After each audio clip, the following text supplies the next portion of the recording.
আজ আমরা ক্লাস 10-এর সিলেবাসের মধ্যে থাকা যে ছোট গল্পটা নিয়ে আলোচনা করব সেটার নাম হচ্ছে জ্ঞানচক্ষু। এবার জ্ঞানচক্ষুটার মধ্যে কি আছে বা আশাপূর্ণা দেবী সম্পর্কে জানবার আগে একটু জেনে নেওয়া ভালো যে এই ছোট গল্পটা থেকে তোমাদের ঠিক কী ধরনের প্রশ্ন আসতে পারে।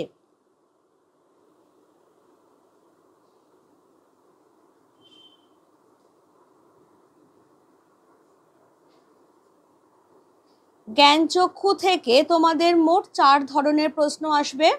একটা হচ্ছে এমসিকিউ বহুবিকল্পীয় প্রশ্ন, একটা হলো এসএকিউ অর্থাৎ কম বেশি 20 শব্দে উত্তর, শর্ট আনসার টাইপ কোয়েশ্চেন্স সংক্ষিপ্ত উত্তরধর্মী প্রশ্ন, আর হচ্ছে ব্রড কোয়েশ্চেন্স রচনাধর্মী প্রশ্ন।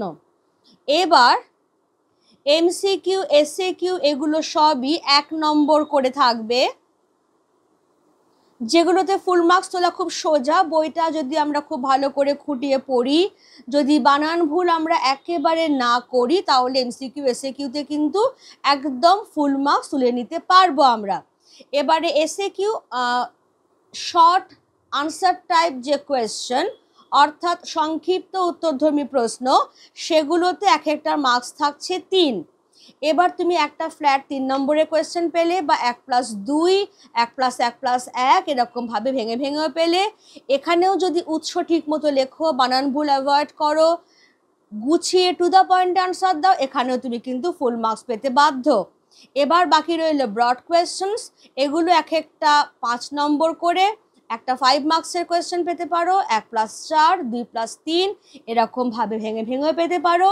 এবং সেটা যদি তথ্যভিত্তিক কোনো কোয়েশ্চেন হয়, যেখানে শুধু ইনফরমেশনই চাওয়া হয়েছে, তাহলে ঠিকঠাক লিখলে 515। আর যদি তাৎপর্যমূলক হয়, যতটা সম্ভব তুমি গুছিয়ে লিখছো, ভাষা দিয়ে লিখছো, অর্নামেন্টাল দরকার নেই, কিন্তু সহজ সাবলীল ভাষায় লিখছো উৎস ঠিক করে, তাহলে 5-এ 4.5 তো তুমি পেয়েই যাবে। কেমন? এবারে তাহলে বাকি বিষয়গুলোতে যাবার আগে আমরা একটু দেখে নেব যে জ্ঞানচক্ষু কথাটার অর্থটা কি, জ্ঞানচক্ষু বলতে কি বোঝায়, যেটা নিয়ে আমাদের গল্পটা। জ্ঞানচক্ষু কথার অর্থ হলো অন্তর্দৃষ্টি, ভেতরকার চোখ। তুমি বলতে পারো বোধোদয়, অর্থাৎ কিনা চেতনার জাগরণ। এবার যদি আমি বলি যে জ্ঞানচক্ষুর উন্মিলন, কারণ আলটিমেটলি চোখ নিয়েই কথা হচ্ছে, উন্মিলন মানে হচ্ছে খোলা, তাহলে জ্ঞানচক্ষুর উন্মিলন এই কথাটার অর্থ দাঁড়াবে তাহলে অন্তর্দৃষ্টির জাগরণ ঘটা, অর্থাৎ ভেতরকার যে চোখ সেইটা খুলে যাওয়া, বোধোদয় হওয়া, মানে চেতনার জাগরণ ঘটা, সত্যিটা যে কি, আসল ব্যাপারটা যে কি সেইটা বুঝতে পারা, সেটাই হচ্ছে জ্ঞানচক্ষুর উন্মিলন। তাহলে এখানে কে কি বুঝতে পেরেছে, কার জ্ঞানচক্ষুর উন্মিলন ঘটেছে, সেটা নিয়ে হচ্ছে এই গল্পটা। কেমন? এবারে তাহলে পেজ নাম্বার 10 যেখানে গল্পটা শুরু হচ্ছে, আমরা কিন্তু প্রথমেই পেজ নাম্বার 10-এ যাব না, আমরা প্রথমেই চলে যাব পেজ নাম্বার 14-এ, যেখানে আশাপূর্ণা দেবী সম্পর্কে আমরা অনেক কিছু জানতে পারবো। কিরকম কি জানতে পারবো?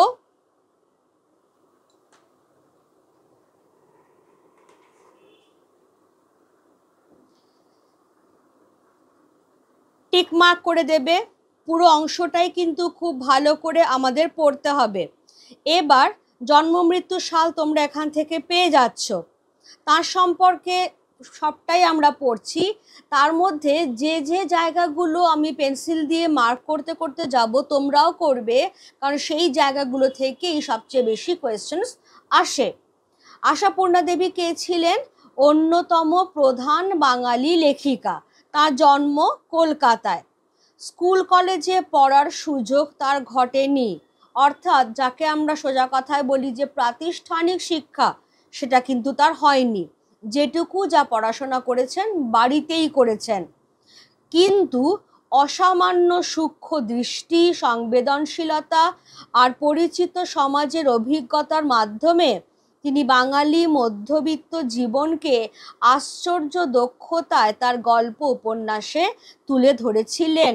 তাহলে এইখান থেকে আমরা যে কোয়েশ্চেনটা নেব সেটা হচ্ছে যে আশাপূর্ণা দেবীর রচনায়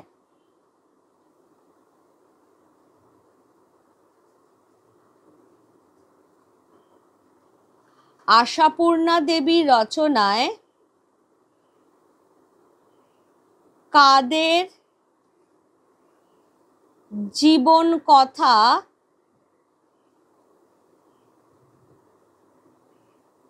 ফুটে উঠেছে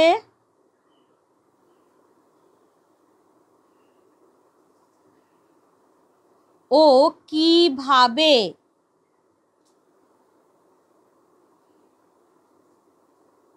কাদের জীবন কথা?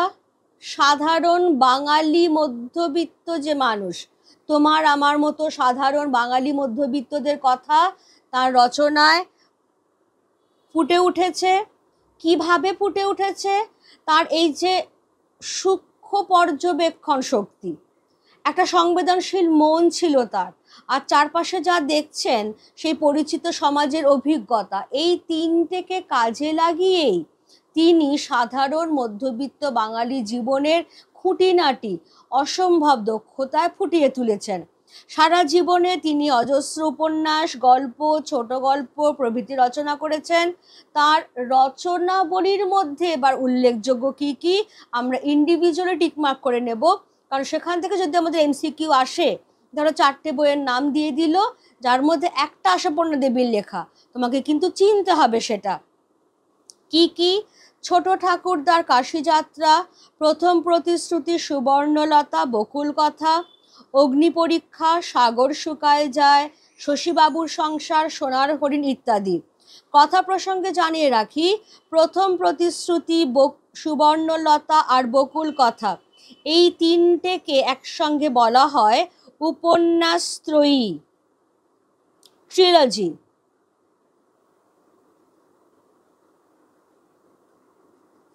কি কি? প্রথম প্রতিশ্রুতি, সুবর্ণলতা আর বকুল কথা। কেমন? এবার এহেন যে গুণী মানুষটি পুরস্কার পাননি সেটা তো হতেই পারে না। কি কি পুরস্কার পেয়েছেন? রবীন্দ্র পুরস্কার, সাহিত্য একাডেমি পুরস্কার আর সাহিত্যের সর্বোচ্চ সম্মান জ্ঞানপীঠ পুরস্কার অর্জন করেছেন, একাধিক বিশ্ববিদ্যালয়ের ডিলিট উপাধি অর্জন করেছেন, নানা সরকারি খেতাবে ভূষিত হয়েছেন।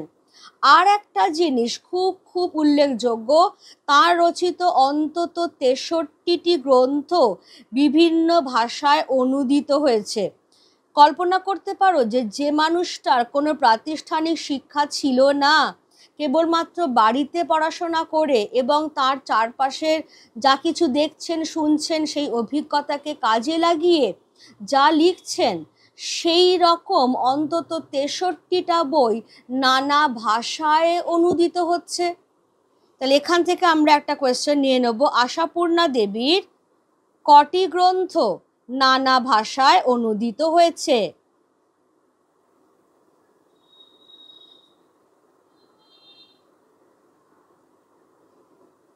আশাপূর্ণা দেবীর কটি গ্রন্থ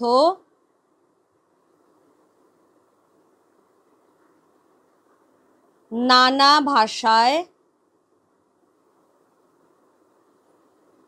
অনুদিত হয়েছে? আনসার আসবে আশাপূর্ণা দেবীর 63টি গ্রন্থ নানা ভাষায় অনুদিত হয়েছে। আর এই জায়গাটা যেটা আমি করলাম কি কি পুরস্কার ইত্যাদি, এখানটায় করে রাখো আশাপূর্ণা দেবীর সম্মাননা, কি কি সম্মান তিনি অর্জন করছেন। আশাপূর্ণা দেবীর সম্মাননা, বিভিন্ন পুরস্কার যেমন পাচ্ছেন, একাধিক বিশ্ববিদ্যালয়ের ডিলিট উপাধি পাচ্ছেন, সরকারি খেতাবেও ভূষিত হচ্ছেন। এই তাহলে মোটামুটি আশাপূর্ণা দেবী সম্পর্কে আমাদের প্রাথমিক যে ইনফরমেশন পাওয়া হয়ে গেল। এবার চলে এসো জ্ঞানচক্ষু যে মেন টেক্সটটা, সেইটা আমরা শুরু করতে চলেছি।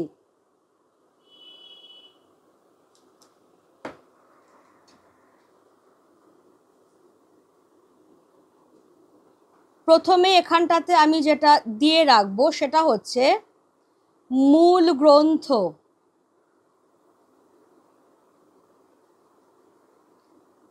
মূল গ্রন্থটা কি? কুমকুম গল্প সংকলন।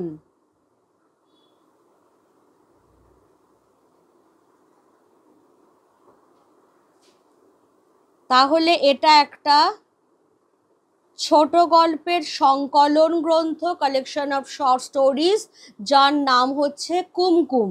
সেইখানকারই একটা অন্যতম গল্প হচ্ছে জ্ঞানচক্ষু। বানানটা ভালো করে দেখে নিও, জয় ইয়, ইয় জয় কিন্তু নয়। আশাপূর্ণা দেবী বানানটাও দেখে রাখতে হবে, কারণ বানান ভুল যতটা আমরা করব না ততটাই কিন্তু আমাদের মার্কস উঠবে। এবারে জ্ঞানচক্ষু অর্থটা আমি বলে দিয়েছি অলরেডি। দেখা যাক এখানে কার জ্ঞানচক্ষুর উন্মিলন ঘটছে, কিভাবেই বা ঘটছে। কথাটা শুনে তপনের চোখ মার্বেল হয়ে গেল। নতুন মেসোমশাই, মানে যার সঙ্গে এই কদিন আগে তপনের ছোট মাসির বিয়ে হয়ে গেল দেদার ঘটাপটা করে, সেই তিনি নাকি বই লেখেন, সেসব বই নাকি ছাপাও হয়। অনেক বই ছাপা হয়েছে মেসোর। মার্ক করবে এই জায়গাটা। কোন কথা শুনে তপনের চোখ মার্বেল হয়ে গেল?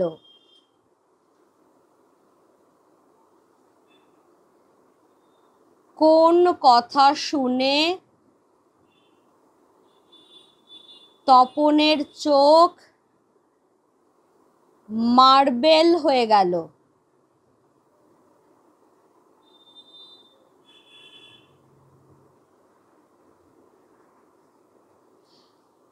মার্বেল অর্থাৎ ছোট ছোট গোল গোল দেখতে কাঁচের গুলি। আগেকার দিনে ছেলেমেয়েরা এই কাঁচের গুলি নিয়ে খুব খেলতো, এখনকার দিনেও পাওয়া যায় দোকানে খুঁজলে।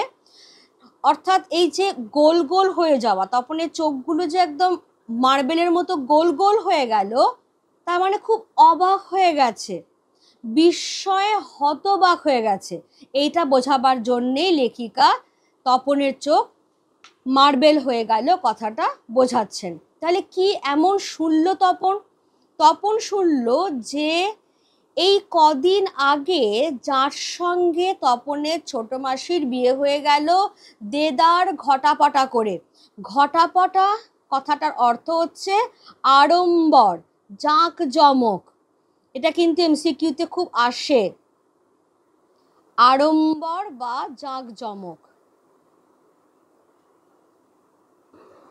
তাহলে এই কদিন আগে তপনের ছোট মাসির যার সঙ্গে বিয়ে হলো বিস্তর জাঁকজমক, বিস্তর আড়ম্বর করে, সেই ভদ্রলোক অর্থাৎ তপনের নতুন মেসোমশাই, তিনি নাকি বই লেখেন, সেসব বই নাকি আবার ছাপাও হয়।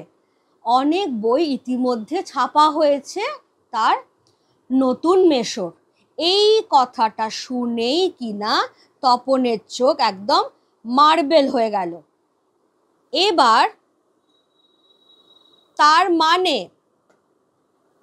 তপনের নতুন মেসোমশাই একজন লেখক, সত্যিকার লেখক।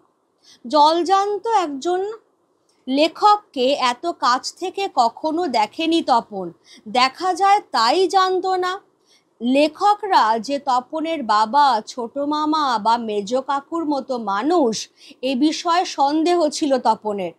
কিন্তু নতুন মেসোকে দেখে জ্ঞানচক্ষু খুলে গেল তপনের।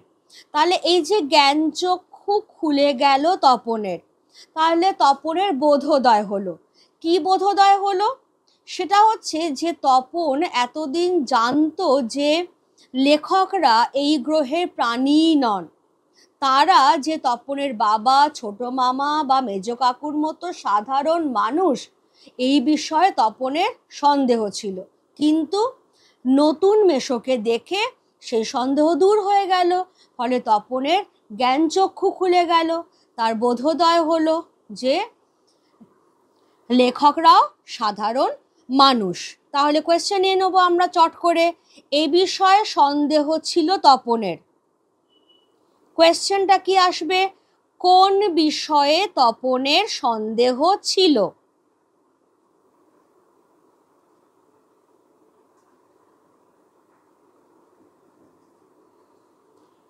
কোন বিষয়ে তপনের সন্দেহ ছিল? আনসারটা পুরো আমি এখানে ব্র্যাকেট করে দিচ্ছি। লেখকরা যে তপনের বাবা, ছোট মামা বা মেজ কাকুর মতো মানুষ, এই বিষয়ে সন্দেহ ছিল তপনের। ঠিক এইটা হচ্ছে তোমার আনসার। আচ্ছা, এবার তাহলে তপনের তো জ্ঞানচক্ষু খুলে গেল। সে কি দেখছে? আশ্চর্য, কোথাও কিছু উল্টোপাল্টা নেই, অন্য রকম নেই, একেবারে নিছক মানুষ, সেই ওদের মতো মানে তপনের বাবা, ছোট মামা, মেজ কাকু, ওদের মতোই দাড়ি কামান, সিগারেট খান, খেতে বসেই আরে বাস এত কখনো খাওয়া যায় বলে অর্ধেক তুলিয়ে দেন, চানের সময় চান করেন এবং ঘুমের সময় ঘুমন। তাছাড়া ঠিক ছোট মামাদের মতোই খবরের কাগজের সব কথা নিয়ে প্রবলভাবে গল্প করেন, তর্ক করেন, আর শেষ পর্যন্ত এদেশের কিছু হবে না বলে সিনেমা দেখতে চলে যান কি বেড়াতে বেরোন সেজে গুজে। তপন কি দেখছে? প্রথমটা তো তপন একটা কথা শুনেছে, যে কথাটা শুনে তপন বিস্ময়ে হতবাক হয়ে গেছে। তার চোখগুলো একদম গোল্লা গোল্লা হয়ে গেছে যে তপনের নতুন মেশো একজন সত্যিকারের লেখক। এবার যখন সেই মানুষটাকে তপন চোখের সামনে দেখছে, তখন সে কি দেখছে? সে দেখছে যে সত্যি একজন জলজ্যান্ত মানুষ, কোথাও কিছু উল্টোপাল্টা নেই। মানে দুটোর জায়গায় চারটে হাত বা পাঁচটা চোখ, দুটো নাক, এক্সট্রা কিচ্ছু নেই, একদম নিছক মানুষ। তপনের বাবা, ছোট মামা বা মেজো কাকু যেরকম চান করবার সময় চান করেন, দাড়ি কামাবার সময় দাড়ি কামান, সিগারেট খান, গল্প গাছা করেন, বা অনেকটা খাবার একসঙ্গে দিয়ে দিলে আরে বাবা এত কখনো খাওয়া যায় বলে অর্ধেক খাবার তুলিয়ে দেন, উনিও তো তাই করছেন। আর শুধু তাই না, ঠিক বাকি সকলের মতোই খবরের কাগজের সব কথা নিয়ে প্রবলভাবে গল্প করছেন, আড্ডা দিচ্ছেন, তর্ক বিতর্কে মেতে উঠছেন, আর সব শেষে যেরকম সবাই করে, ধুর ধুর এদেশের কিছু হবে না, এ সমস্ত বলে কাগজটা ফেলে দিয়ে সেজে গুজে বেড়াতে বেরোচ্ছেন কিংবা চলে যাচ্ছেন সিনেমা দেখতে। একদম সাধারণ মানুষ যা করে তিনিও তাই। সুতরাং তপনের যে একটা ধারণা ছিল যে লেখকরা এই গ্রহের মানুষ নয়, সেই ভুল ধারণাটা তার ভেঙে যাচ্ছে। তার এটাই বোধোদয় হচ্ছে যে লেখকরাও তপনদের মতোই সাধারণ মানুষ। মামার বাড়িতে এই বিয়ে উপলক্ষেই এসেছে তপন, আর ছুটি আছে বলেই রয়ে গেছে। ওদিকে মেশোরও নাকি গরমের ছুটি চলছে, তাই মেশো শ্বশুর বাড়িতে এসে রয়েছেন কদিন। তাই অহরহই জলজ্যান্ত একজন লেখককে দেখবার সুযোগ হবেই তপনের। আর সেই সুযোগেই দেখতে পাচ্ছে তপন লেখক মানে কোনো আকাশ থেকে পড়া জীব নয়, তপনদের মতোই মানুষ। তাহলে তপন মামার বাড়িতে কেন এসেছে? তপন মামার বাড়িতে এসেছে তার ছোট মাসির বিয়ে উপলক্ষে, আর তার স্কুলে তখন গরমের ছুটিও চলছে, সেই জন্যে বিয়ে হয়ে যাবার পরেও সে সেখানেই থেকে গেছে। ওদিকে নতুন মেশোরও গরমের ছুটি চলছে, আমরা একটু পরে দেখব যে তার কিসের গরমের ছুটি, সেজন্য তিনিও কিন্তু শ্বশুর বাড়িতে কদিন রয়ে গেছেন। তাই অহরহ, অহরহ মানে দিন রাত, দিন রাত জল জ্যান্ত একজন লেখককে চোখের সামনে থেকে দেখবার সুযোগ বারবার পাচ্ছে তপন। এবং তার মনে ততই বিশ্বাসটা দৃঢ় হচ্ছে যে লেখক মানে কোনো আকাশ থেকে পড়া জীব নয়, তপনদের মতোই মানুষ। হলো? এবারে তাহলে এখান থেকে আমরা একটা কোয়েশ্চেন নিয়ে নিই। কোয়েশ্চেনটা খুব সিম্পল, সেটা হচ্ছে তপন মামার বাড়িতে কেন এসেছিল?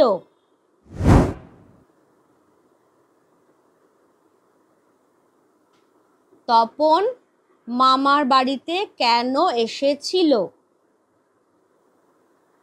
তোমার আনসার খুব সিম্পল হবে, একদম জটিল করবে না আনসারটাকে। তপন তার ছোট মাসির বিয়ে উপলক্ষে তার মামার বাড়িতে এসেছিল। হয়ে গেছে। এবার কেন সে মামার বাড়িতে থেকে গেল? না, তার স্কুলে তখন গরমের ছুটি চলছে। আচ্ছা, এবারে এই জায়গাটা লেখক মানে কোনো আকাশ থেকে পড়া জীব নয়, তপনদের মতোই মানুষ, এইখান থেকে আমরা যে কোয়েশ্চেনটা নেব,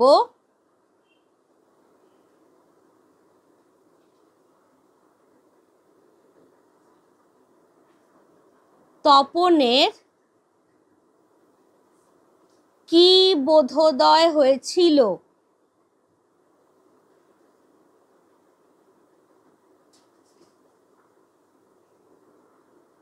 তপনের কি বোধোদয় হয়েছিল? তপনের এই বোধোদয় হয়েছিল যে লেখক মানে কোনো আকাশ থেকে পড়া জীব নয়, তপনদের মতোই সাধারণ মানুষ। হয়ে গেল। এবার তাহলে তপন ভাবছে তপনেরই বা লেখক হতে বাধা কি? মেসোমশাই কলেজে প্রফেসর, এখন ছুটি চলছে, তাই সেই সুযোগে শ্বশুর বাড়িতেই রয়ে গেছেন কদিন। আর সেই সুযোগে দিব্যি একখানি দিবানিদ্রা দিচ্ছিলেন, ছোট মাসি সেই দিকে ধাবিত হয়। একটু আমি বলে রাখি যে এই জায়গাটা পর্যন্ত গল্পের একটা পর্যায়, একটা পর্ব। এর পরে কি হলো সেটা কিন্তু আমরা একটু পরে পাবো, কেমন? তারপরে কি ঘটলো সেই 3 নম্বর পর্বটা আমরা এইখানে পাচ্ছি। তাহলে শুরু থেকে এই পর্যন্ত পর্ব নাম্বার 1। পর্ব নাম্বার 2টা আমরা একটু পরে পাবো, যেখানে আমি পরিষ্কার তোমাদের বলেই দেবো যে এটা পর্ব নাম্বার 2, আর এটা হচ্ছে কিন্তু পর্ব নাম্বার 3। এইখানে গিয়ে আমরা পাচ্ছি, দেখো, মেসোমশাই কলেজে প্রফেসর, অর্থাৎ এই যে আমরা লাইনটা পেয়েছিলাম ওদিকে মেসোরও নাকি গরমের ছুটি চলছে। আমি তখন বলেছিলাম যে তার আবার কিসের গরমের ছুটি, এখন তাহলে পাওয়া গেল যে তিনি কলেজের প্রফেসর। এখান থেকে তাহলে কোয়েশ্চেনটা করে নাও, সেটা হচ্ছে তপনের নতুন লেখক মেসো, তপনের নতুন লেখক মেসোর পেশা কি ছিল?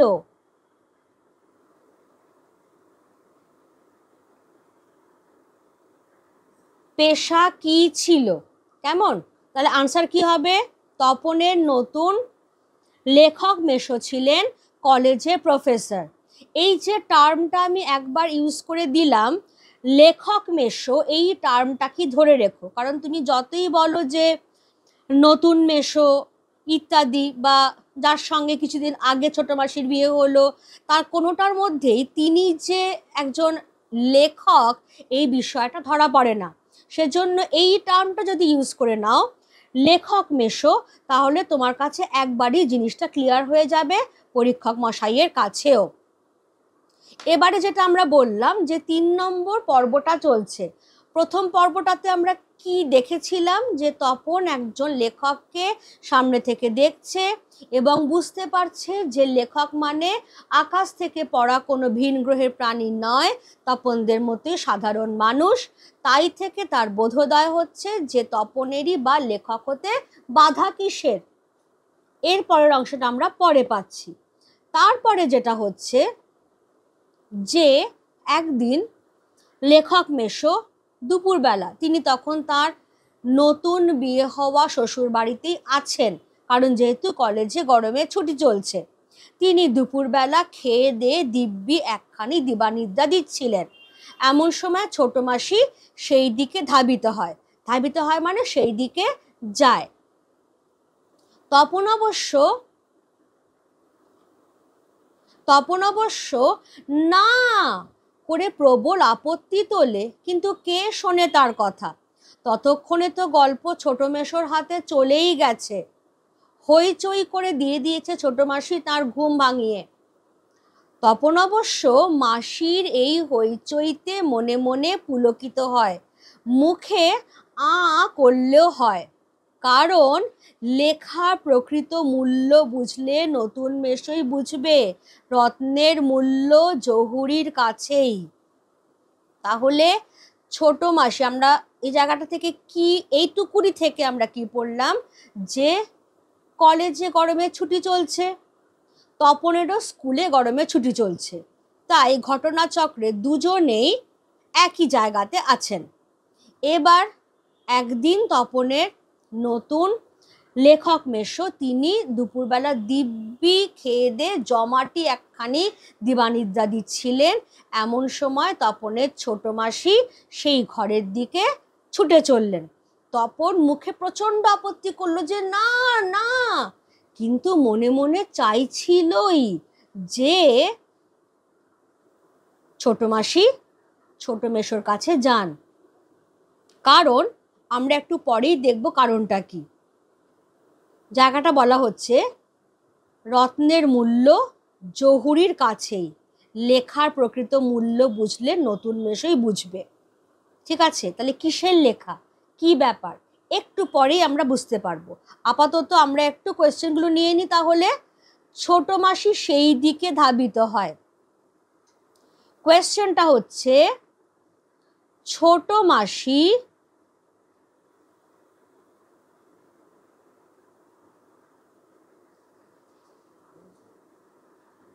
কোন দিকে ধাবিত হয়? ছোট মাসি কোন দিকে ধাবিত হয়?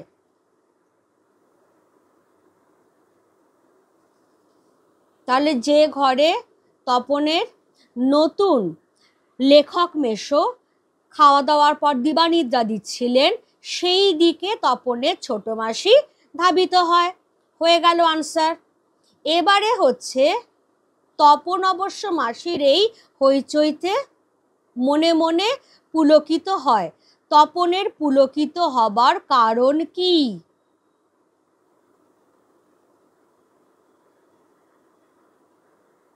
তপনের পুলকিত হবার কারণ কি?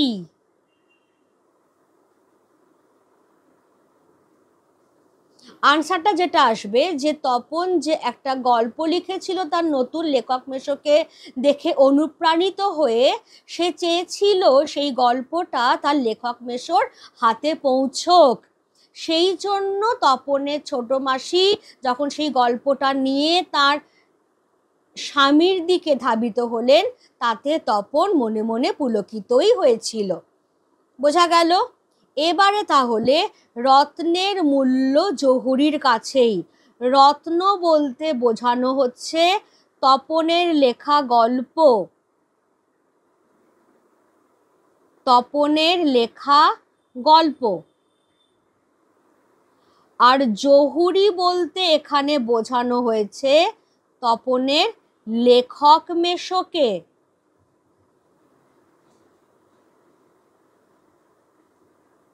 তপনের লেখক মেশোকে। এবারে চট করে আমরা একটু জহুরি কথাটার অর্থ জেনে নেব।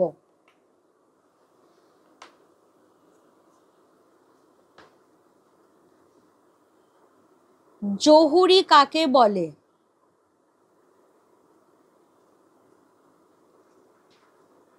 যারা রত্ন বা জহর চেনেন,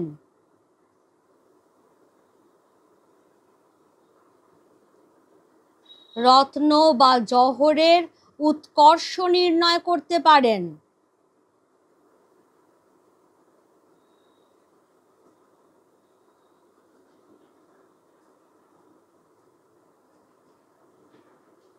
তাঁদেরই বলা হয় জহুরি।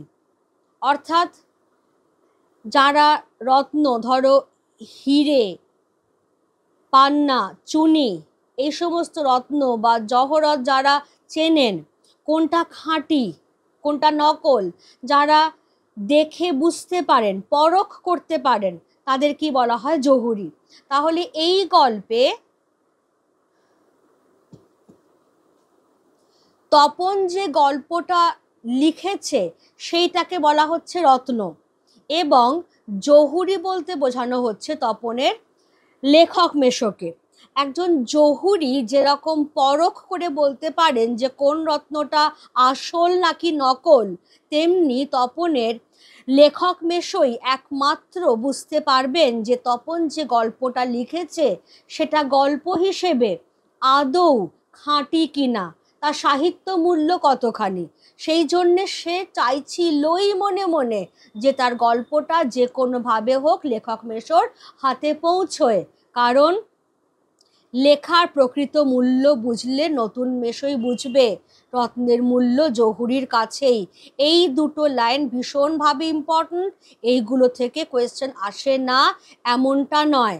যেমন এই যে রত্নের মূল্য জহুরির কাছেই, এইখান থেকে যে কোয়েশ্চেনটা আসে, আমি এখানে স্টার বসিয়ে দিলাম, স্টারটা আমি একদম ওপরে পুট করছি। উক্তিটির মধ্য দিয়ে কি বলতে চাওয়া হয়েছে?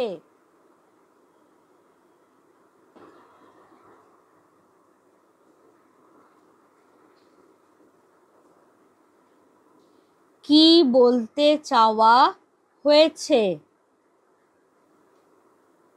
যেটা আমি এক্ষুনি বললাম সেটা হচ্ছে যে একজন জহুরি যেরকম রত্ন চিনতে পারেন, পরখ করে বুঝতে পারেন যে সেটি আসল নাকি নকল, তেমনি তপনের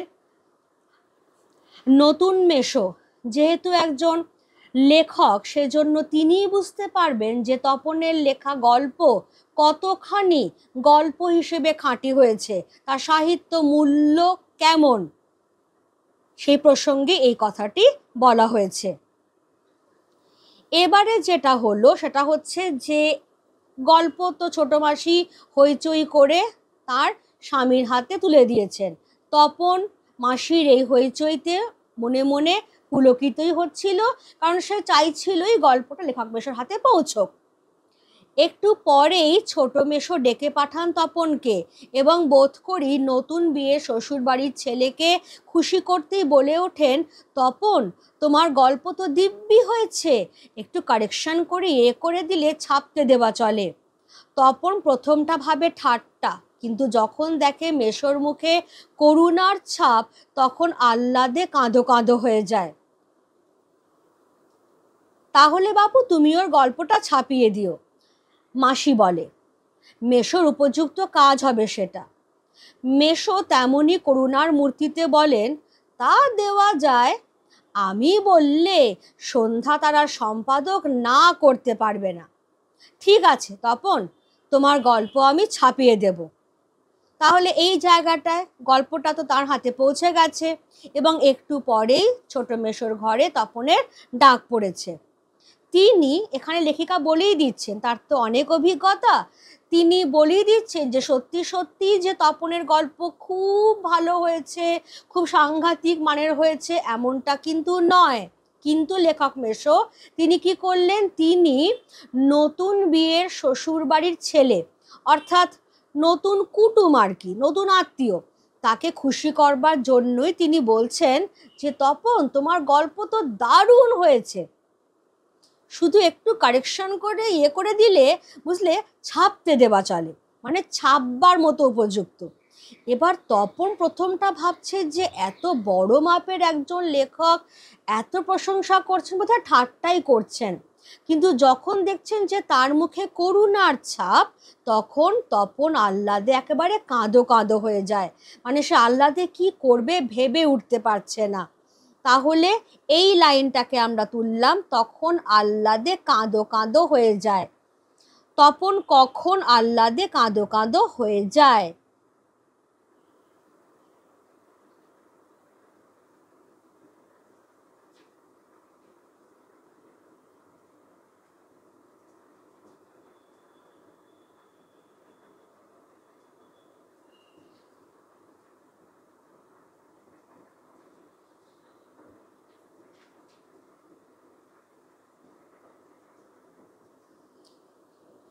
তপনের গল্প যখন তার লেখক মেশোর হাতে পৌঁছন এবং তিনি যখন বলেন তার গল্প খুব ভালো হয়েছে, একটু কারেকশন করি, করে দিলেই ছাপতে দেওয়া চলে, তখন তার মুখে করুণার ছাপ দেখে তপন, তার মনে হয় তিনি সত্যিই বলছেন এবং তাতেই সে আহ্লাদে কৃতজ্ঞতায় কাঁদো কাঁদো হয়ে যায়।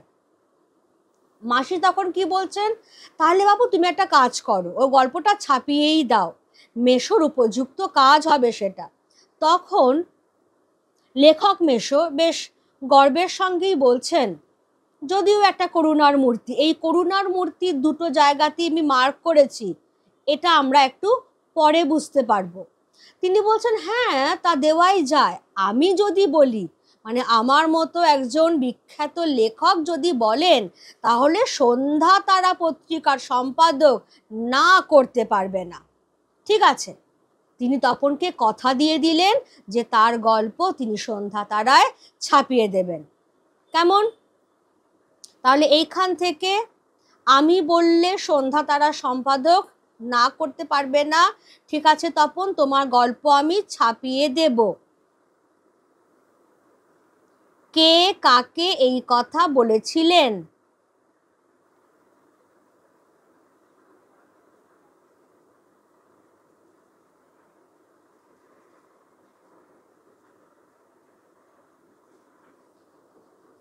কেমন? তাহলে কেটা বরাবরই যেটা হবে তপনের নতুন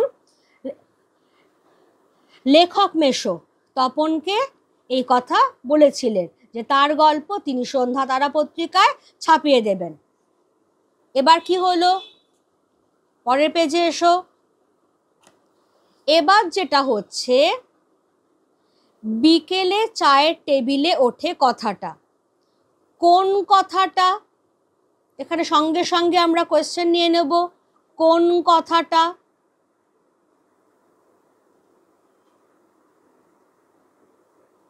তপন যে একটা গল্প লিখেছে এবং তপনের লেখক মেশো সেটি সন্ধ্যা তারা পত্রিকায় একটু কারেকশন করে ছাপিয়ে দেবার প্রতিশ্রুতি দিয়েছেন, সেই কথাটা বিকেলবেলা চায়ের টেবিলে ওঠে। তাহলে বিকেলে চায়ের টেবিলে এই জায়গাটা থেকেও কিন্তু এমসিকিউ আসে যে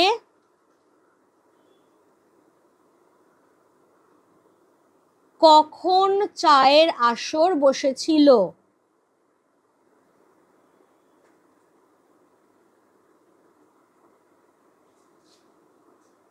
এই ছোট্ট ছোট্ট ডিটেলিংগুলো কিন্তু খেয়াল রাখতে হবে, যে সকাল না বিকেল না সন্ধে, তাহলে বিকেল বেলায় চায়ের আসর বসেছিল, এবারে সেই চায়ের টেবিলে এই কথাটা উঠেছে, আর সবাই তপনের গল্প শুনে হাসে, কিন্তু মেশো বলেন না না আমি বলছি, তপনের হাত আছে, চোখও আছে, নচেত এই বয়সের ছেলেমেয়েরা গল্প লিখতে গেলেই তো হয় রাজা রানীর গল্প লেখে, নয়তো খুন জখম অ্যাক্সিডেন্ট অথবা না খেতে পেয়ে মরে যাওয়া, এইসব মাল মশলা নিয়ে বসে। তপন যে সেই দিকে যায়নি, শুধু ওর ভর্তি হওয়ার দিনের অভিজ্ঞতা আর অনুভূতির বিষয় নিয়ে লিখেছে, এটা খুব ভালো, ওর হবে। তপন বিহ্বল দৃষ্টিতে তাকায়। কেমন? তাহলে এই জায়গাটা থেকে আমরা যেটা নেব সেটা হচ্ছে, একটা মিনিট ওয়েট করো,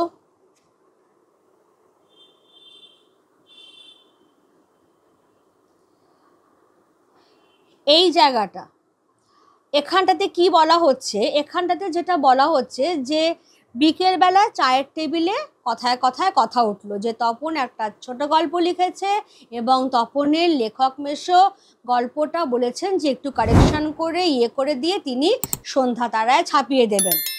তো সেই কথাটা উঠেছে, সবাই তপনের গল্প লেখার কথা শুনে হাসাহাসি করছে, ঠাট্টা করছে, তপন আবার কি গল্প লিখবে, পারে নাকি লিখতে। তখন তপনের লেখক মেশো তাকে একদম মানে ভূয়সী প্রশংসা করছেন, যাকে বলে খোলা গলায় তাকে তিনি দরাজ সার্টিফিকেট দিচ্ছেন যে না, আমি বলছি তপনের হাত আছে এবং চোখও আছে, নয়তো এই বয়সের ছেলে মেয়েরা মোটামুটি তপনকে ধরে নাও, সে কিন্তু বাচ্চা ছেলে নয়, আবার সে যুবকও নয়, কিশোর বয়সী।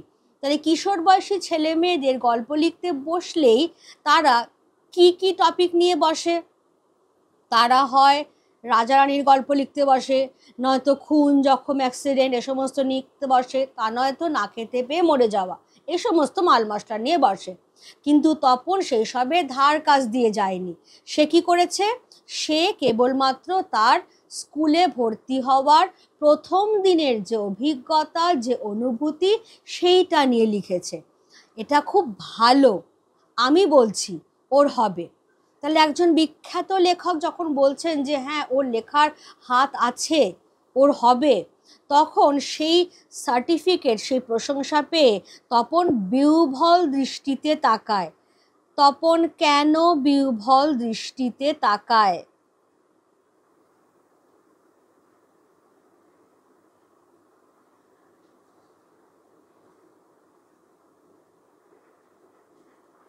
এটা হয়ে গেল আমাদের কোয়েশ্চেন, যার আনসারটা আমরা একটু আগে আলোচনা করলাম। এবার এইটাকে নাও, এই সব মাল মশলা নিয়ে বসে,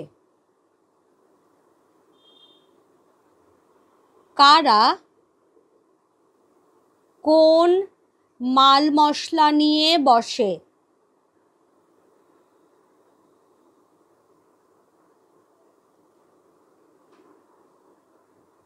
আনসার একদম স্ট্রেট হবে, তপনের বয়সী ছেলেমেয়েরা গল্প লিখতে গেলেই হয় রাজা রানীর গল্প, নয়তো খুন জখম অ্যাক্সিডেন্ট, আর তা নয়তো না খেতে পেয়ে মরে যাওয়া, এইসব মাল মশলা নিয়ে বসে। ব্যাস হয়ে গেল।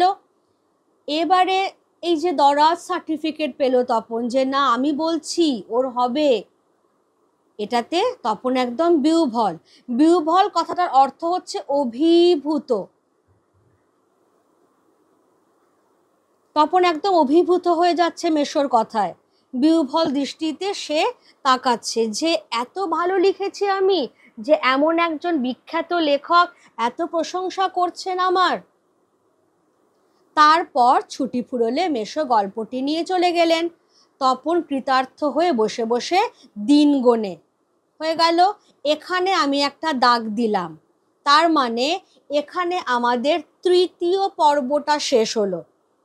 যে এই সমস্ত কথাবার্তা হয়ে গেল, তারপর গরমের ছুটি ফুরিয়ে গেছে, তপনের মাসি এবং মেশো তাদের নিজেদের বাড়িতে চলে গেছেন এবং সঙ্গে করে নিয়ে গেছেন তপনের লেখা গল্পটা। প্রতিশ্রুতি দিয়ে গেছেন কিন্তু যে তপনের লেখা গল্প তিনি একটু আধটু কারেকশন করে সন্ধ্যা তারা ছাপিয়ে দেবেন। তপন কৃতার্থ হয়ে বসে বসে দিন গুনছে। কেন দিন গুনছে? যে কবে তার লেখা গল্পটা সন্ধ্যা তারা পত্রিকায় ছাপা হবে। এবার এইখান থেকে আমি একটা দাগ শুরু করছি, এই দাগটা। এবার একটু আমি আগের পেজে যাচ্ছি, সবার নিশ্চয়ই খেয়াল আছে এই জায়গাটা একটা দাগ দিয়েছিলাম। তবে তপনেরই বা লেখক হতে বাধা কি? প্রসঙ্গ একটুখানি মনে করাই, জলজ্যান্ত একজন লেখককে চোখের সামনে দেখছে এবং সে বুঝতে পারছে লেখক মানে কোনো আকাশ থেকে পড়া জীব নয়, তপনদের মতোই সাধারণ মানুষ। তাহলে তপনেরই বা লেখক হতে বাধাটা কোথায়? হলো। এবার তাহলে এর পরের অংশটা এইখানে, এই কথাটাই ভাবছে তপন রাত দিন। তাহলে এইখানটা থেকে আমি চট করে কোয়েশ্চেন নিয়ে নেব, কোন কথাটা তপন রাত দিন ভাবছে?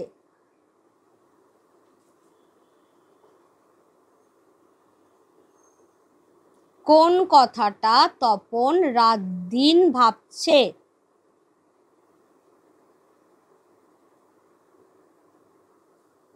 কি আনসার হবে? তপন তার নতুন লেখক মেশোকে দেখে বুঝতে পারছে লেখক মানে কোনো আকাশ থেকে পড়া জীব নয়, বরং তপনদেরই মতো সাধারণ মানুষ। তাহলে তপনেরই বা লেখক হতে বাধাটা কোথায়? এই কথাই সে রাত দিন ভাবছে। হয়ে গেল। ছেলেবেলা থেকেই তো রাশি রাশি গল্প শুনেছে তপন, আর এখন বস্তা বস্তা পড়ছে। কাজেই গল্প জিনিসটা যে কি সেটা জানতে তো বাকি নেই।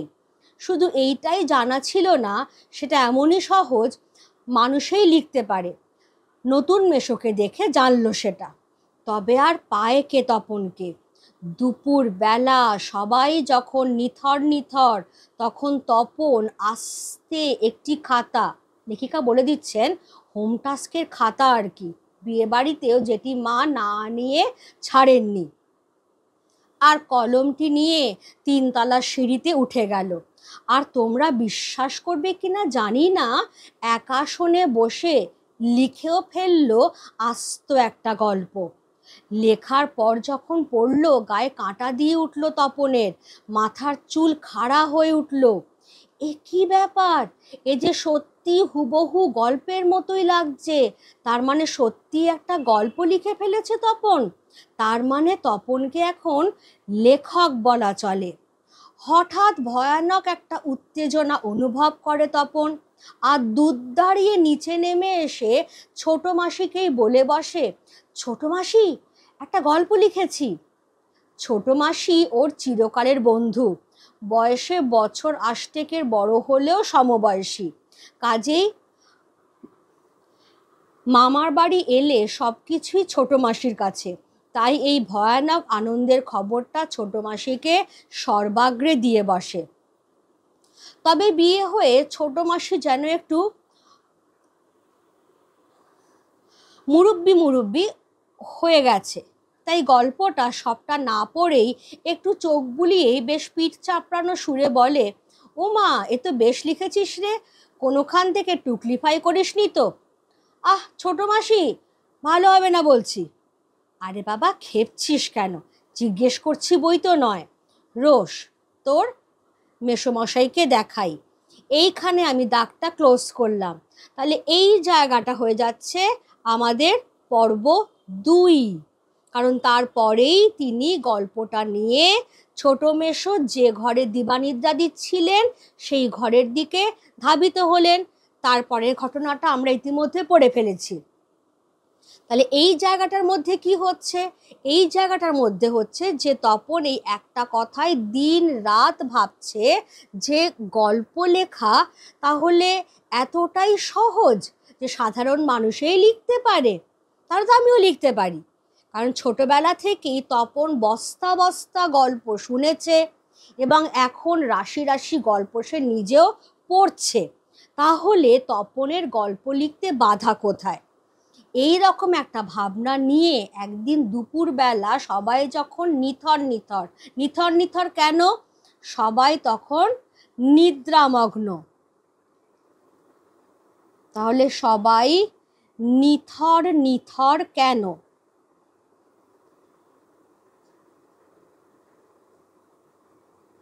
তোমার আনসার কি হবে? মামার বাড়িতে সেদিন দুপুরবেলায় সবাই খাওয়া দাওয়ার পর দিবানিদ্রায় মগ্ন, তাই সবাই নিথর, অর্থাৎ একদম নিস্তব্ধ। তখন তপন চুপি চুপি একটা খাতা নিয়েছে। খাতাটা কিসের খাতা? হোম টাস্কের খাতা। বিয়ে বাড়িতেও হোম টাস্কের খাতা মা আনিয়েই ছেড়েছেন। সেই হোম টাস্কের খাতা আর একটা পেন নিয়ে 3তলার সিঁড়িতে উঠে যাচ্ছে। এই জায়গাটা খেয়াল রেখো, সে কিন্তু ছাদে উঠে যাচ্ছে না। আর এক আসনে মানে ওয়ান সিটিংয়ে বসে সে আস্ত একটা গল্প লিখেও ফেলছে। তাহলে এখানটায় তপন কোথায় বসে গল্প লিখেছিল? তপন কোথায় বসে গল্প লিখেছিল? তোমার উত্তর কি হবে? তপন তার মামা বাড়ির 3 তলার সিঁড়িতে বসে তার গল্পটা লিখেছিল। এবার গল্পটা যখন সে পড়লো তখন একদম রোমাঞ্চ জেগে উঠলো তার শরীরে মনে, যে এই যে হুবহু একটা গল্পের মতোই লাগছে, তার মানে তপনকেও এখন লেখক বলা চলে। এবার আনন্দে, রোমাঞ্চে, উত্তেজনায় সে দুধ দাঁড় করে চলে আসছে একদম একতলায়, ছোট মাসিকেই সামনে পাচ্ছে এবং বলে ফেলছে, ছোট মাসি গো, আমি একটা গল্প লিখে ফেলেছি। এবার ছোট মাসি তার বরাবরকার বন্ধু, তার থেকে যদিও বছর আষ্টেকের বড়, কিন্তু মনের দিক থেকে বলা যায় সমবয়সী। সেজন্য যখনই তপন মামার বাড়িতে আসে, তার গল্প, আনন্দ, সমস্ত কিছু কথা ছোট মাসির সঙ্গেই। এইখান থেকে আমরা কোয়েশ্চেন নিয়ে নেব, ছোট মাসি তপনের থেকে কত বছরের বড়?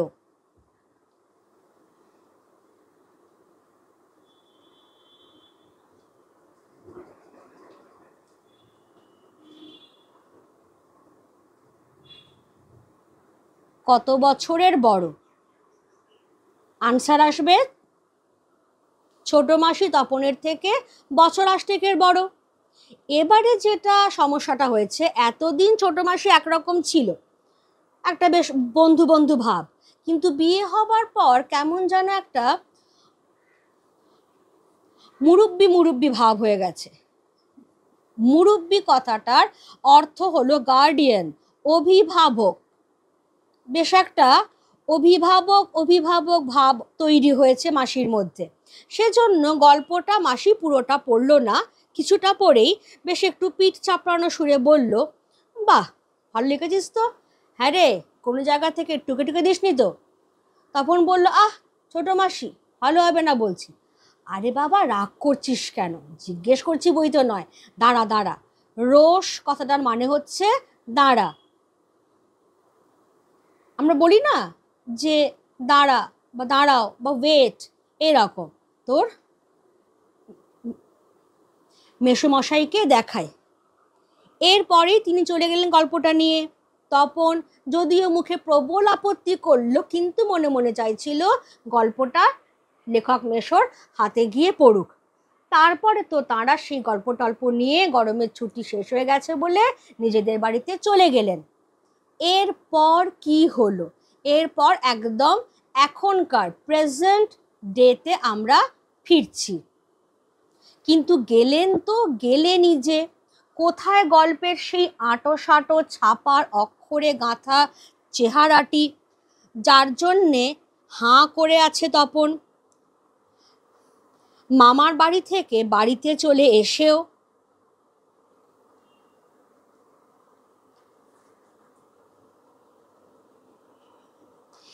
এদিকে বাড়িতে তপনের নাম হয়ে গেছে কবি, সাহিত্যিক, কথাশিল্পী, আর উঠতে বসতে ঠাট্টা করছে, তোর হবে।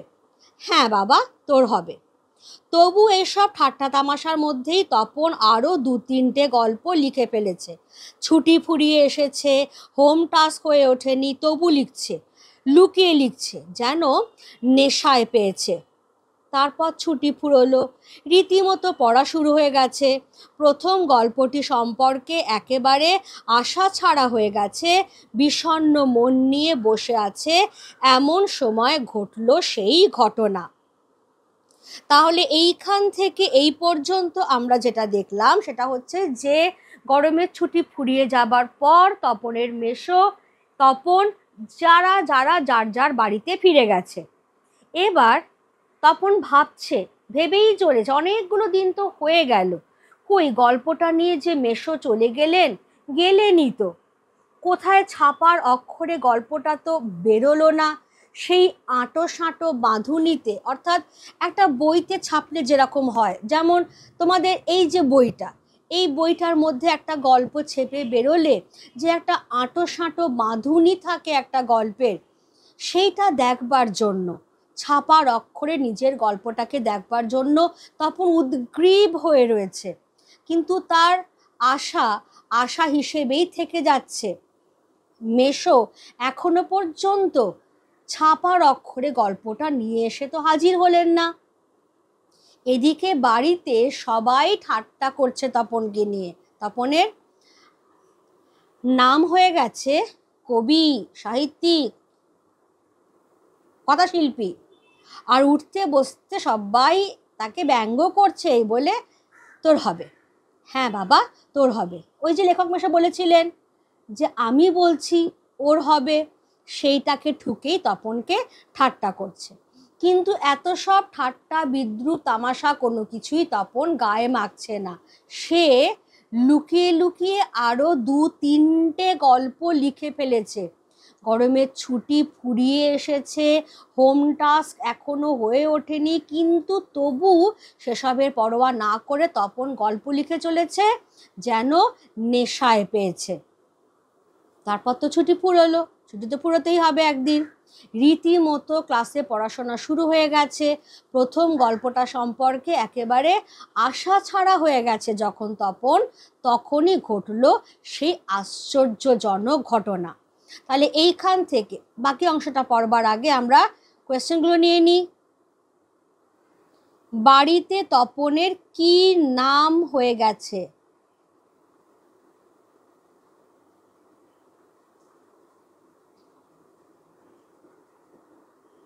বাড়িতে তপনের কি নাম হয়ে গেছে?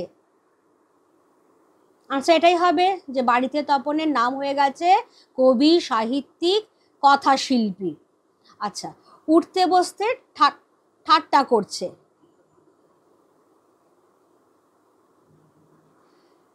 কারা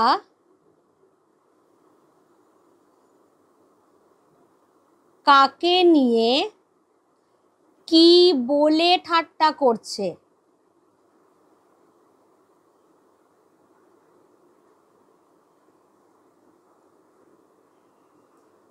তপনের বাড়ির লোক তপনকে নিয়ে এই বলে ঠাট্টা করছে যে তার হবে, হ্যাঁ তার নিশ্চয়ই হবে। ইনডাইরেক্ট স্পিচে করবে, কেমন? আচ্ছা, এবারে এই সব ঠাট্টা তামাশার মধ্যেই তপন আরো 2-3টে গল্প লিখে ফেলেছে। এইটা খুব আসে। ঠাট্টা তামাশার মধ্যেই তপন আরো কটা গল্প লিখেছিল?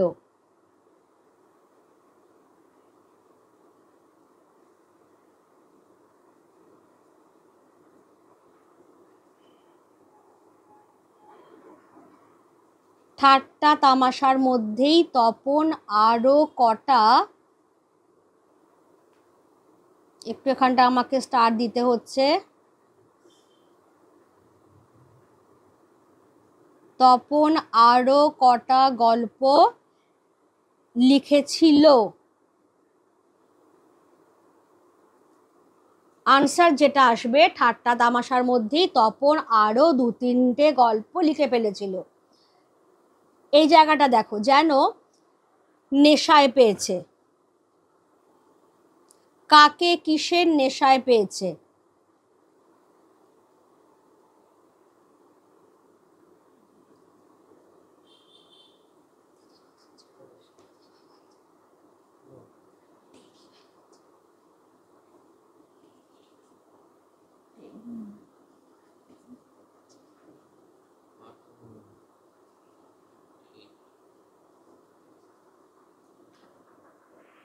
আচ্ছা, কাকে কিসের নেশায় পেয়েছে? না, তপনকে গল্প লেখার নেশায় পেয়েছে। এবার তো সেই আশ্চর্য ঘটনাটা ঘটলো, যখন ছুটি ফুরিয়ে গেছে, ক্লাস আরম্ভ হয়ে গেছে, প্রথম গল্পটা নিয়ে একেবারে আশা ছাড়া হয়ে গেছে তপন, তখন সেই আশ্চর্য ঘটনাটা ঘটলো। ছোট মাসি আর মেসো একদিন বেড়াতে এলো, হাতে এক সংখ্যা সন্ধ্যা তারা। কেন? হেতু? সন্ধ্যা তারা নিয়ে কেন? বুকের রক্ত ছলকে ওঠে তপনের। তবে কি সত্যিই তাই? সত্যিই তপনের জীবনের সবচেয়ে সুখের দিনটি এলো আজ? কিন্তু তাই কি সম্ভব? সত্যিকার ছাপার অক্ষরে তপন কুমার রায়ের লেখা গল্প হাজার হাজার ছেলের হাতে হাতে ঘুরবে? পৃথিবীতে এমন অলৌকিক ঘটনাও ঘটে? তা ঘটেছে, সত্যিই ঘটেছে। সূচিপত্রেও নাম রয়েছে। প্রথম দিন, গল্প, শ্রী তপন কুমার রায়। সারা বাড়িতে শোরগোল পড়ে যায়। তপনের লেখা গল্প পত্রিকায় ছাপা হয়েছে, ওর লেখক মেশো ছাপিয়ে দিয়েছে। পত্রিকাটি সকলের হাতে হাতে ঘোরে। সকলেই একবার করে চোখ বোলায় আর বলে, বা রে, চমৎকার লিখেছে তো। মেশো অবশ্য মৃদু মৃদু হাসেন, বলেন, একটু আধটু কারেকশন করতে হয়েছে অবশ্য, নেহাত কাঁচা তো। মাসি বলে, তা হোক, নতুন নতুন অমন হয়।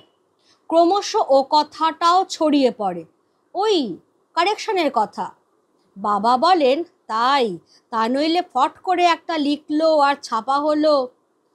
মেজ কাকু বলেন, তা ওরকম একটি লেখক মেশো থাকা মন্দ নয়, আমাদের থাকলে আমরাও চেষ্টা করে দেখতাম। ছোট মাসি আত্মপ্রসাদের প্রসন্নতা নিয়ে বসে বসে ডিম ভাজা আর চা খায়, মেশো শুধু কফি। আজ আর অন্য কথা নেই, শুধু তপনের গল্পের কথা আর তপনের নতুন মেশোর মহত্বের কথা।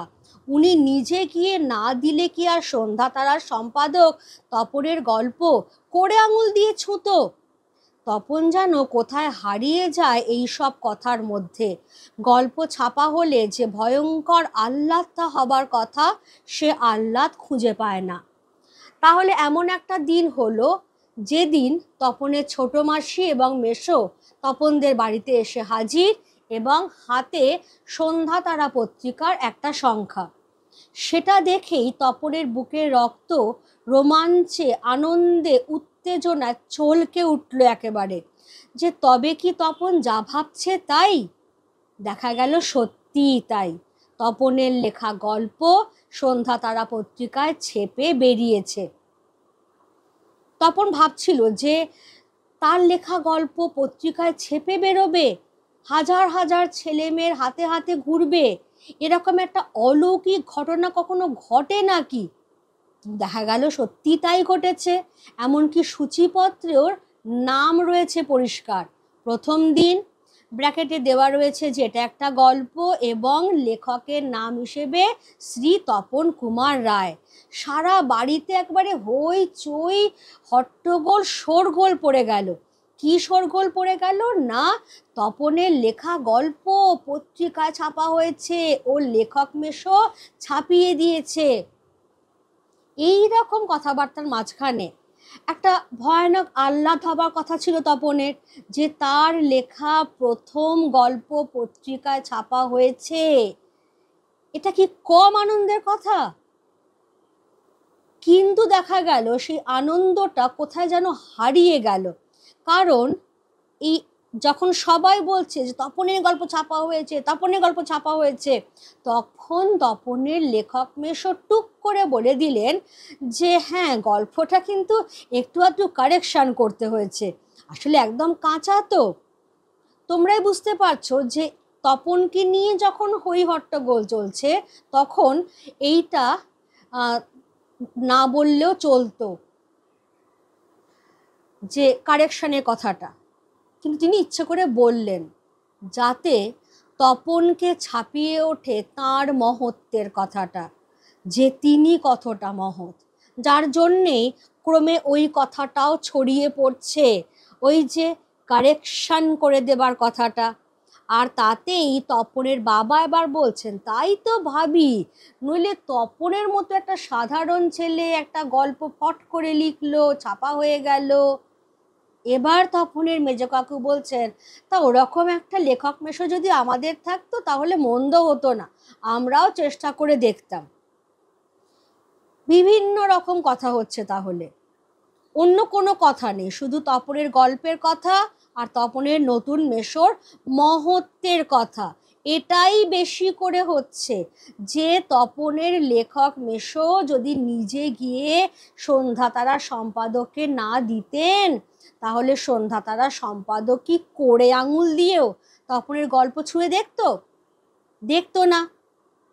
তাহলে এই সব কথার মধ্যেই তপন হারিয়ে যাচ্ছে, তার লেখা প্রথম গল্প ছাপা হলে যে ভীষণ আনন্দ আহ্লাদটা হবার কথা ছিল, সেটা হচ্ছে না। খুব স্বাভাবিকভাবেই সেটা হবার কথাও নয়, কেমন? বেশ, তাহলে এই জায়গাটা বুকের রক্ত ছলকে ওঠে তপনের, কেন? আনসার কি হবে? গরমের ছুটি ফুরিয়ে যাবার পর যখন তপনের স্কুলে ক্লাস আরম্ভ হয়ে গেছে, তখন একদিন তপনের মাসি এবং তার লেখক মেশো সন্ধ্যা তারার এক বিশেষ সংখ্যা নিয়ে তাদের বাড়িতে এসে হাজির। তাতেই এক অজানা আনন্দে তপনের বুকের রক্ত ছলকে ওঠে। এবার পৃথিবীতে এমন অলৌকিক ঘটনাও ঘটে। কোন অলৌকিক ঘটনার কথা বলা হয়েছে?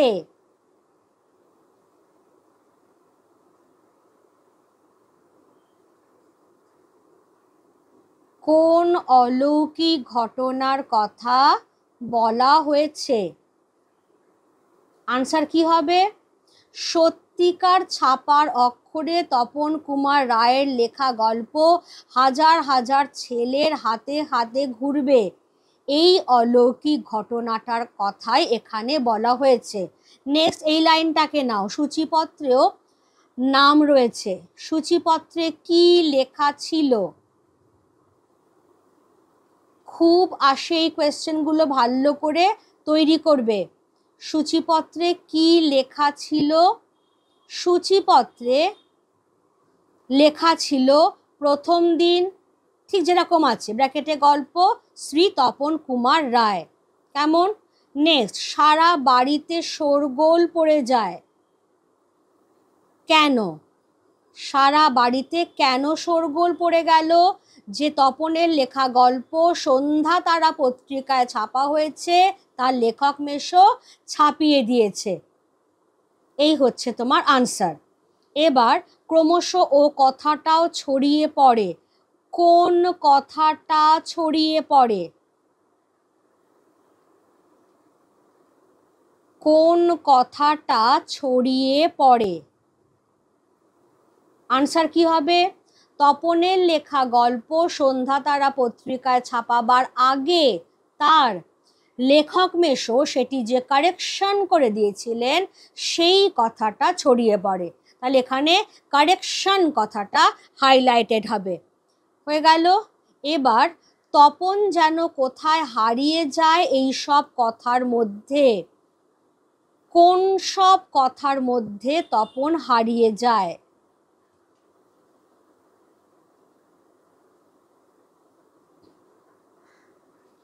কোন সব কথার মধ্যে তপন হারিয়ে যায়?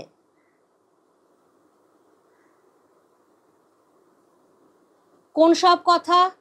তপনের লেখা গল্প সন্ধ্যা তারা পত্রিকায় ছাপা হয়েছে, তপনের নতুন লেখক মেশো এতটাই মহৎ যে তিনি নিজে গিয়ে সন্ধ্যা তারা সম্পাদককে দিয়েছিলেন বলেই গল্পটা ছাপা হয়েছে, তা নয়তো সম্পাদক তপনের গল্প করে আঙুল দিয়েও ছুঁয়ে দেখতেন না।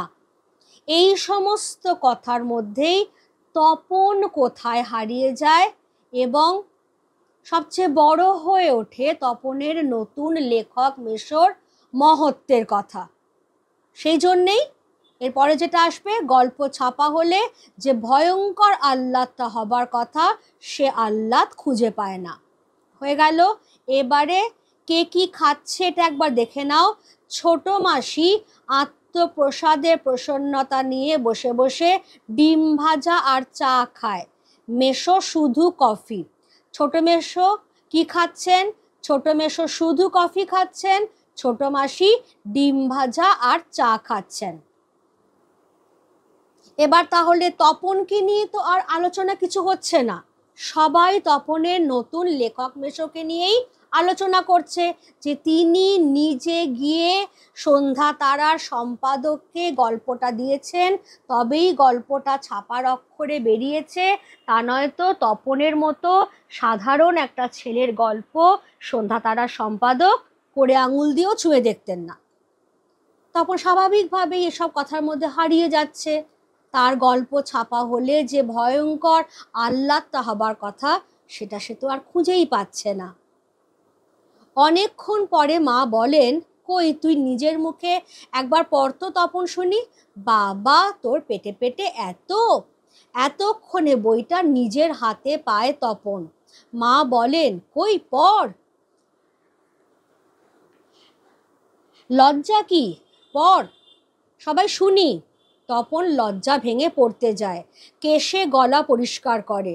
কিন্তু এ কি, এসব কি পড়ছে তপন?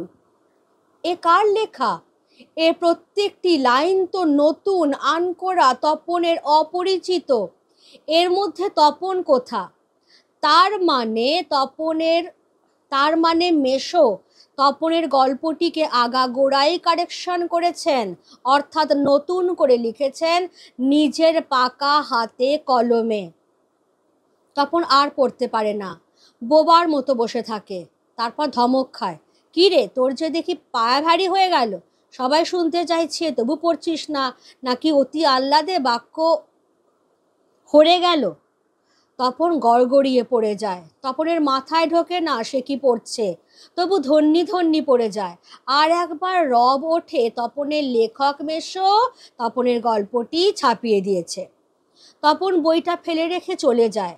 তপন ছাদে উঠে গিয়ে শার্টের তলাটা তুলে চোখ মোছে। তপনের মনে হয় আজ যেন তার জীবনের সবচেয়ে দুঃখের দিন। কেন তা জানে না তপন, শুধু এই দুঃখের মুহূর্তে গভীরভাবে সংকল্প করে তপন, যদি কখনো লেখা ছাপতে দেয় তো তপন নিজে গিয়ে দেবে। নিজের কাঁচা লেখা ছাপা হয় হোক, না হয় না হোক। তপনকে যেন আর কখনো শুনতে না হয় অমুক তপনের লেখা ছাপিয়ে দিয়েছে, আর তপনকে যেন নিজের গল্প পড়তে বসে অন্যের লেখা লাইন পড়তে না হয়। তার চেয়ে দুঃখের কিছু নেই, তার থেকে অপমানের। তাহলে একেই তো সারা বাড়ি জুড়ে তপনের লেখক মেশোর মহত্বের কথা হই হই করে সবাই তাকে নিয়েই ব্যস্ত। গল্প ছাপা হলে যে আসল লেখক তপন, তার কথা কেউ আর বলছে না। অনেকক্ষণ পরে তপনের মা বলছেন, তুই একবার তোর মুখে গল্পটা পড় তো দেখি শুনি। বাবা, তোর পেটে পেটে অনেকক্ষণ পরে তাহলে বইটা তপন হাতে পাচ্ছে, কেশে গলা পরিষ্কার করছে। তারপর আবার যখন বলা হচ্ছে, কি হলো রে, পড়, তখন তপন পড়ছে। তখন মনের মধ্যে আবার হয়তো একটু আহ্লাদটা বুড়বুড়িয়ে উঠছিল। কিন্তু পড়তে বসে তপন ভাবছে, এসব কি পড়ছে, এ কার লেখা? এ প্রত্যেকটা লাইন তপনের অপরিচিত, নতুন, আনকোরা। তার মানে এতক্ষণে তপনের মাথাটা পরিষ্কার হচ্ছে। সে বুঝতে পারছে যে তার নতুন লেখক মেশো গল্পটা কারেকশনের নাম করে নিজের পাকা হাতে কলমে নতুন করে লিখেছেন, রিরাইট করেছেন, কারেকশন করেননি। তার মানে তপনের নাম দিয়ে তপনের লেখক মেশোর গল্পটা ছেপে বেরিয়েছে। কোন লেখক চাইবে যে অন্যের লেখা গল্প নিজের নামে পড়তে? ফলে তপনের লেখক সত্তা এখানে গভীরভাবে আহত হচ্ছে, অপমানিত হচ্ছে। সেই জন্যেই সে বোবার মতো বসে রয়েছে। তারপর যখন ধমক খাচ্ছে, তোর যে দেখি খুব পায়া ভারী হয়ে গেল। পায়া ভারী হওয়া মানে অহংকার হয়ে যাওয়া। সবাই শুনতে চাইছে, পড়ছিস না, নাকি একেবারে এত আনন্দ হয়েছে যে একবারে বাক্যহারা হয়ে গেলি। তখন তপন কোনো মতে গড়গড়িয়ে পড়ে গল্পটা শেষ করছে, আর থাকতে পারছে না। বইটা ফেলে রেখে ছাদে চলে যাচ্ছে। চোখ থেকে টপ টপ করে জল পড়ছে তার, যে তার আত্মীয়, তার লেখক মেশো তাকে এইভাবে ঠকালেন। এর থেকে বলতেই পারতেন যে না, তোমাকে আরও অভ্যাস করতে হবে, তোমার এই গল্পটা ঠিক ছাপবার মতো হয়নি। সেটা হয়তো প্রথমে তপনকে আঘাত দিত, কিন্তু ওই আঘাতটা এই আঘাতের থেকে অনেক কম হতো। কিন্তু তিনি কি করলেন? তিনি তপনকে স্রেফ ঠকালেন। তিনি তপনের নাম দিয়ে নিজে একটা গল্প ছেপে বার করলেন। এটা তো তপন চায়নি। সেই জন্য এই দিনটা, যে দিনটা তার সবচেয়ে সুখের দিন হবার কথা ছিল, যেদিন তপনের গল্প ছেপে বেরিয়েছে সেই দিনটাই হয়ে যাচ্ছে তপনের জীবনের সবচেয়ে দুঃখের দিন। কারণ তার লেখক সত্তা অপমানিত হয়েছে এবং তাকে কেউ গুরুত্ব দিচ্ছে না। তার লেখক মেশোর মহত্বের কথাটাই সব কিছুকে ছাপিয়ে উঠছে। এই দুঃখের দিনে তপন শুধু মনে মনে একটাই সংকল্প করছে। কি সেই সংকল্প? যে এরপর যদি কখনো লেখা ছাপতে দিতে হয় তাহলে তপন নিজে গিয়ে পত্রিকার অফিসে ছাপতে দেবে। তাতে যদি তার লেখা ছাপা হয় হোক, না হয় না হোক, এটাই সেই সংকল্প। তবু তো তপনকে শুনতে হবে না যে হ্যাঁ অমুকে তপনের লেখা ছাপিয়ে দিয়েছে, বা এটাও হবে না যে তপনকে নিজের নামে অন্যের লেখা গল্প পড়তে হবে। তার থেকে সত্যি দুঃখের কিছু নেই, তার থেকে সত্যি অপমানেরও কিছু নেই। কেমন? তাহলে এই জায়গাটাতে আমরা ঠিক এই জায়গাটাতে আমরা দেখলাম তপনের দ্বিতীয়বার বোধোদয় হলো। রেফারেন্সের জন্য আমরা একবার দেখে নেব তপনের প্রথমবার বোধোদয় হয়েছিল এইখানটাতে। নতুন মেশোকে দেখে জ্ঞানচক্ষু খুলে গেছিল তপনের, যে লেখকরা কোনো আকাশ থেকে পড়া জীব নন, বরং তপনের বাবা, ছোট মামা বা মেজ কাকুর মতো সাধারণ মানুষ। এটা তার প্রথমবার জ্ঞানচক্ষুর উন্মিলন, যেটা অর্ধেক উন্মিলন। আর এইখানটা যেটা হয়েছে তার জ্ঞানচক্ষুর দ্বিতীয় উন্মিলন, যেটা পূর্ণ উন্মিলন। সম্পূর্ণরূপে বোধোদয় হচ্ছে তপনের যে অন্যের দয়া দাক্ষিণ্যে কখনো সাফল্য অর্জন করা যায় না। সাফল্য অর্জন করতে হয় নিজের যোগ্যতায়, নিজের দক্ষতায়। সমস্ত ছেলে মানুষই আবেগের অবসান ঘটে গেল তপনের। কেমন? এবারে তাহলে আমরা ছোট্ট ছোট্ট কোয়েশ্চেন নেব। বাবা তোর পেটে পেটে এত, বক্তা কে? এইখানটা একটু রেফারেন্স দিতে পারো আশাপূর্ণা দেবীর লেখা জ্ঞানচক্ষু গল্প থেকে নেওয়া এই উক্তিটির বক্তা হলেন তপনের মা। হলো। এবার এর মধ্যে তপন কোথা, কিসের কথা বলা হয়েছে?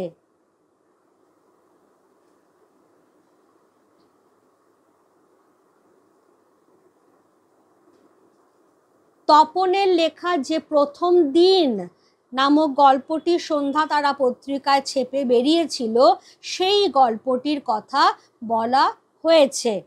এবারে এই জায়গাটা ভালো করে দেখে নেবে।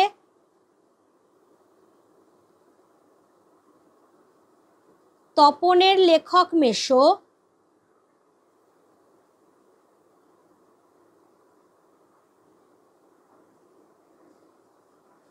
কি করেছিলেন?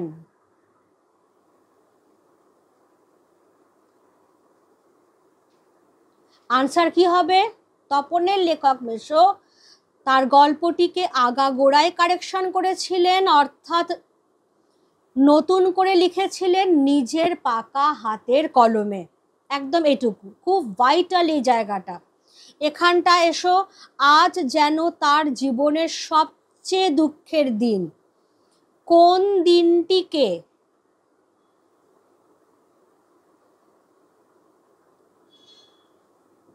কেন তপনের সবচেয়ে দুঃখের দিন বলা হয়েছে?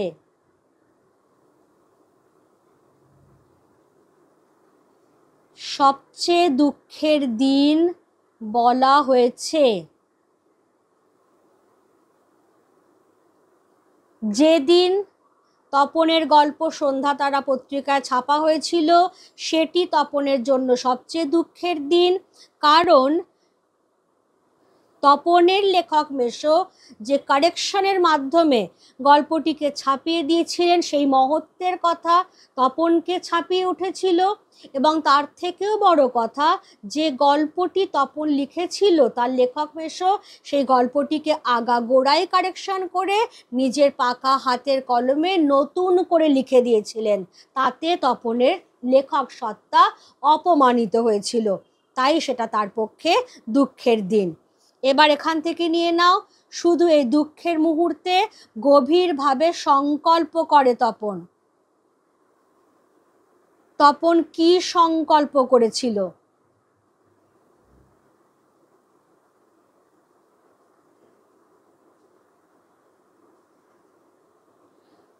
তপন সংকল্প করেছিল যে যদি কখনো সে লেখা ছাপতে দেয় তো নিজে গিয়ে পত্রিকার অফিসে দেবে নিজের কাঁচা লেখা, তাতে সেই গল্প ছাপা হলে হবে, না ছাপা হলে না হবে, ব্যাস এইটুকুই। ঠিক আছে?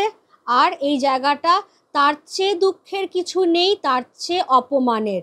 অর্থ বুঝিয়ে দাও। অর্থ আমি অলরেডি বুঝিয়ে দিয়েছি যে অন্যের দয়া দাক্ষিণ্যে কখনো সাফল্য অর্জন করা যায় না, তা অর্জন করতে হয় নিজের যোগ্যতায়, নিজের দক্ষতায়, যেটা তপন বুঝতে পেরেছিল। সে ভেবেছিল যে তার লেখক মেশো তার গল্পটা ছাপিয়ে দেবেন, কিন্তু এইটা বুঝতে পারেনি যে তপনকে ছাপিয়ে যাবে তার লেখক মেশোর মহত্বের কথা। উপরন্তু তপনের লেখক মেশো তাকে ঠকাবেন। তিনি তার গল্পটা আগাগোড়াই কারেকশন করে নিজের পাকা হাতের কলমে নতুন করে সেই গল্পটা লিখে সন্ধ্যা তারা পত্রিকায় ছাপাবেন। এতে তপন সবচেয়ে বেশি দুঃখিত এবং অপমানিত হয়েছিল। ক্লিয়ার সবার কাছে? ভালো করে পড়ে নাও। এই গল্পের ওপরে আলাদা করে কোয়েশ্চেন আনসারের ভিডিও আমি ডেফিনেটলি পরে দিয়ে দেব। আজকে ক্লাস তাহলে এখানেই থাকছে। আমার অন্যান্য ভিডিওর জন্য তোমরা ডেসক্রিপশানে যেও, সেখানে লিঙ্ক প্রোভাইড করা আছে, অন্যান্য আরও গল্প কবিতা দেওয়া আছে, সেগুলো ওখান থেকে পড়ে নিও। কেমন? আজকের ক্লাস তাহলে আমি এখানেই রাখছি। Thank you everybody.